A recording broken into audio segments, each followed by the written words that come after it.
Hi friends! Today I'm going to be reading Jim Henson's Muppet Babies, Gonzo and the Great Race. On your mark, get set, go! Baby Kermit waved his handkerchief in the air and the tricycle race began. Baby Gonzo and Baby Skeeter had decided to race to the nursery door and back again 3 times. Skeeter took off like a flash. She really wanted to win. Gonzo, too, began pedaling as fast as he could. And as he pedaled, he thought, I am fast today. Nothing can stop Gonzo, the great tricycle racer. I can win this race, and in fact, I can win any old race in the world. As Gonzo pedaled faster and faster, a funny thing happened. He wasn't in the nursery anymore. He was in a huge stadium filled with cheering crowds. The great around the world and up in the air race was about to begin. The official referee for the great race waved his flag. Okay, he shouted, there are 3 parts to this race. In the first, you're going to pedal around the world in your pedal copters. On your mark, get set, pedal! Off they went. Gonzo was racing against the red-headed rocket, and she was good. But Gonzo wasn't worried about her. Away he flew, faster than a hurricane.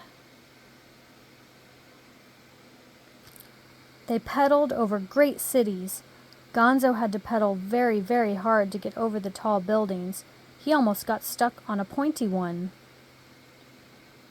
They pedaled over an endless ocean. Gonzo's legs were getting tired. A flying fish bonked him on the nose. This slowed him down.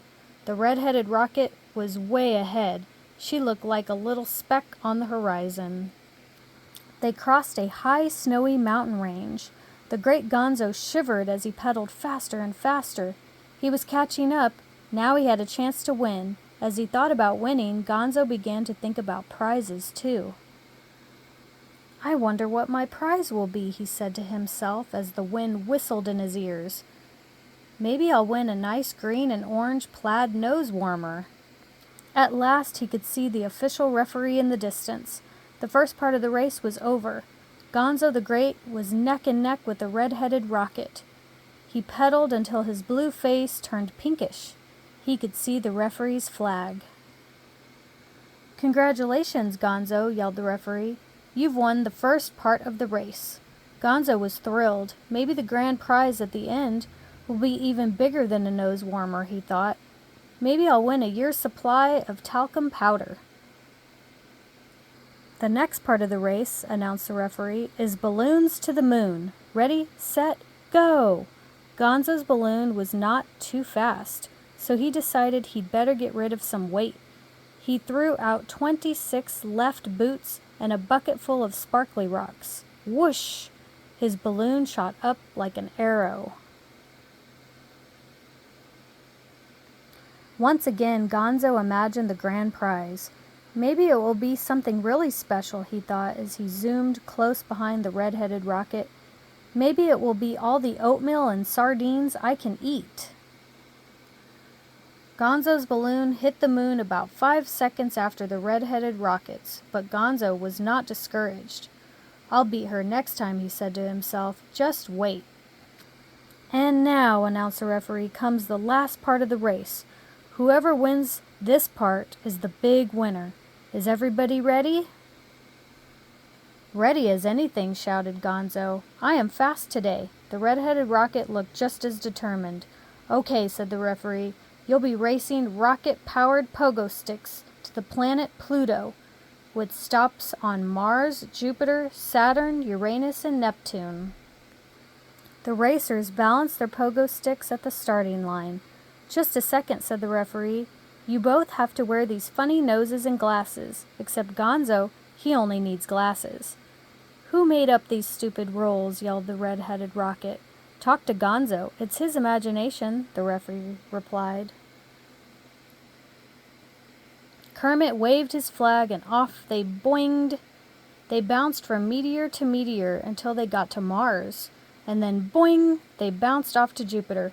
Whoopee, yelled Gonzo. This is fun. Gonzo was going like the wind. I know, boing, I'm going to win the race, he thought. I just, boing, know it. As Gonzo bounced, he thought about his prize. Maybe it's bigger than a nose warmer or a talcum powder or oatmeal and sardines. Maybe it's a trip to Doorknob World in Balunga, New Mexico.